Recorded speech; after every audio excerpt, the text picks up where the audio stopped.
All right, so John, you guys were able to put a lot of nice drives together, just throughout the game, but then, a few sacks really, killed them. Was it surprising the way they were just able to get pressure on you all game like they did? Yeah, I mean, we got to give them credit. They're a good team. They beat us today. But yeah, ultimately, I think we beat ourselves on some of those drives. Some of fourth downs we didn't convert, whether it was I missed a throw or we missed a block or something like that. Too many drives kind of halted in their territory when they shouldn't have. So definitely got things to fix, but we got to give them credit.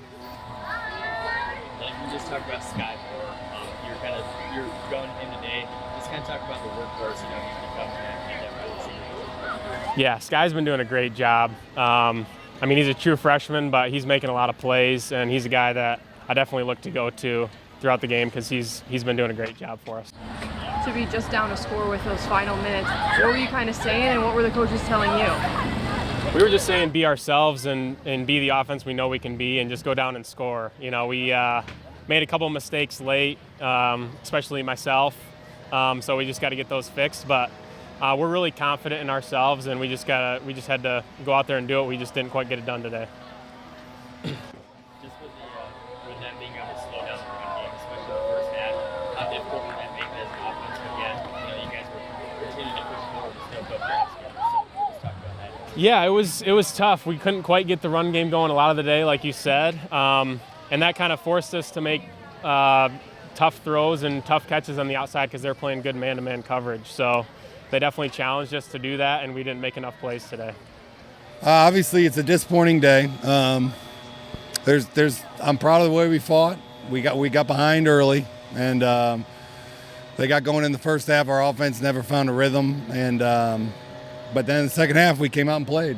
Our defense woke up and played their hearts out, and our offense found a way to get us into the game and put yourself in a position to beat a really good team at their place, and we didn't finish the job. We took a sack when we couldn't have taken a sack and missed a couple throws, and John will be harder on himself than anyone else. But, I was proud of our fight back in it. But, we can't dig a hole. The good thing is to know we can get out of a hole against a really good team.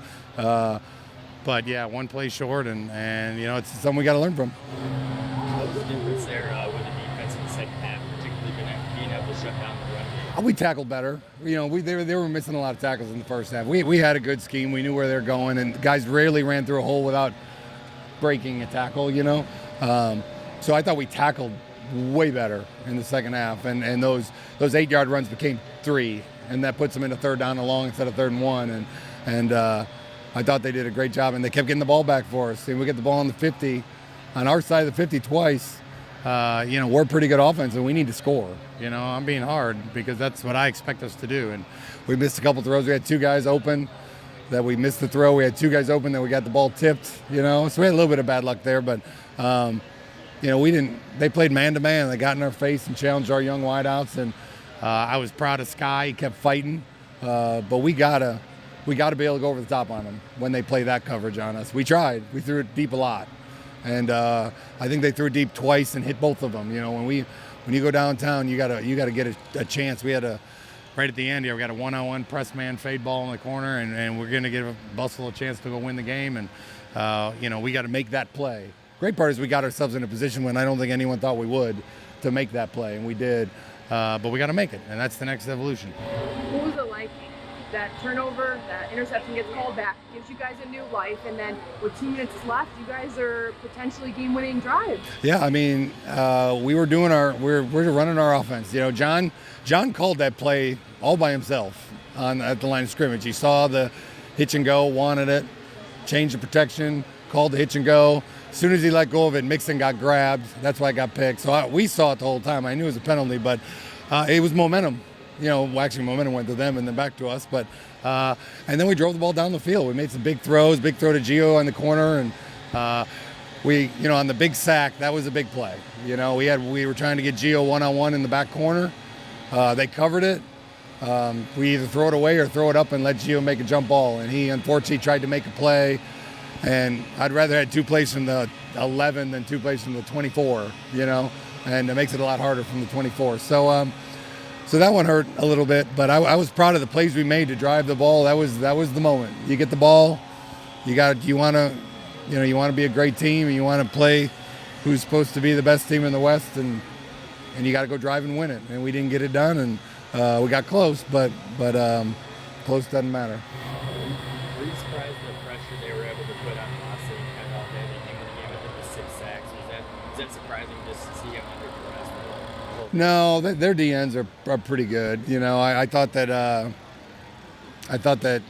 BYU, they're huge up front. I mean, it's hard to get around the BYU O-line anyway, and they didn't have a lot of pressure, but they got after the Colorado State guy quite a bit, and we know their DN was committed to us, and then decommitted, went to them, and then back to us, and then to them. So I knew who the guy. He's a twitchy kid and a good player, and so we knew.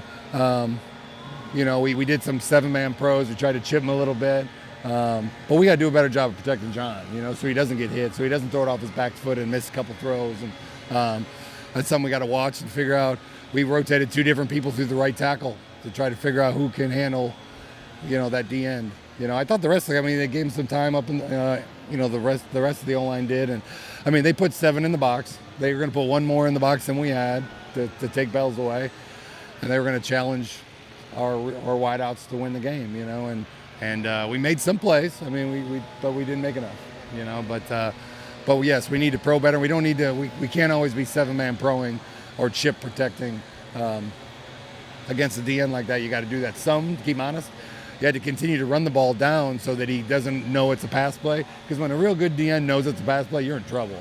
It's when he has to play the run and then turn it into the pass that you'll do an okay job on him. So we got ourselves in early, especially in the first half. We got in so many 3rd and longs that he was able to pin his ears back and come.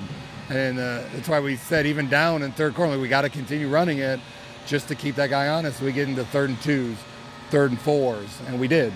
And we started moving the ball much better because they weren't able to hit him as much as they did early on, and he's banged up, he's all bloodied, and he just kept fighting. And then big picture-wise, you kind of knew that the division would kind of come through Toledo, and that'd be one of the big games. So in a close game like that, hard-fought game like that, how do you kind of regroup and just stay in the fight? The season's halfway over. That was game 6, and it was a big game, obviously, and it's extremely frustrating. Like I said, there's a lot of positives to take from it, but we got to keep playing.